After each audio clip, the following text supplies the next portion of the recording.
A Belton family claims their driveway was abandoned after contracting a paver with Texas Asphalt Chip and Seal. They're now out thousands of dollars. 6 News reporter Mike Rogers has been following this story for us. Mike, this is the second person to contact us about the owner, Martin McDonald. Yeah, guys, you might remember Lawrence Demps, who had already paid $12,000 to McDonald in November for a driveway repaving job that was never finished. After our story with Demps, Joanna Howell reached out to us. She said she hired McDonald last year, but under his new company name, Texas Asphalt Chip and Seal. And after just 4 days, the Howells found themselves with an abandoned job and out $18,000.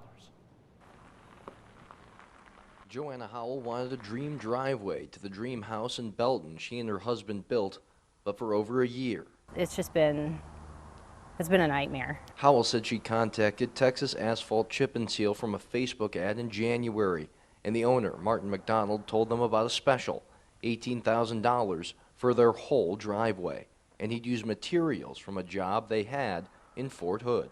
He brought machines, he brought materials. They were out here for a couple of days. But even before construction began, questions arose. If he has material from Fort Hood, and that's true, is that ethical to be using it on our road? Because didn't the government pay for that? Well, that's his business decision, I guess. After just a couple of days, McDonald contacted the Howells, meeting them at the foot of their driveway, where the chip seal job appeared finished. And so we looked around, and it looked fine where we were, and we knew he was in a hurry, so we gave him the check. Without walking the Howells up the length of their driveway, telling them he had to be in Austin for another job, McDonald left. And Howell says he immediately cashed the $18,000 check at their bank. But within minutes of walking their new driveway, Howell believed they'd been ripped off. After the front part where we had met him, it was just all loose gravel, just piles and piles of loose gravel. They didn't put enough oil or tar down for that gravel to stick. Howell says they immediately reached back out to McDonald, who told them the gravel would take 2 weeks to settle in, at which point they'd be back to sweep it.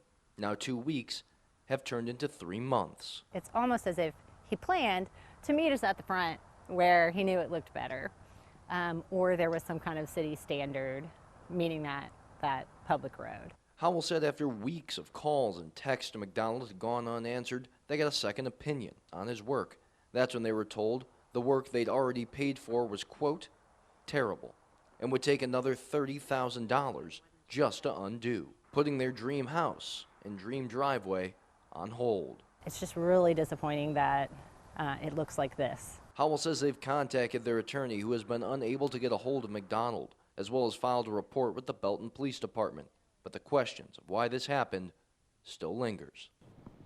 This incident is under investigation by the Belton Police Department. Now, I've reached out to McDonald for requests for comment on this story, and even today, but have not heard back. Guys. All right, Mike, thank you so much. 6 News is here to help. If you have a problem for a 6 Fix, send us an email, 6fix@kcentv.com.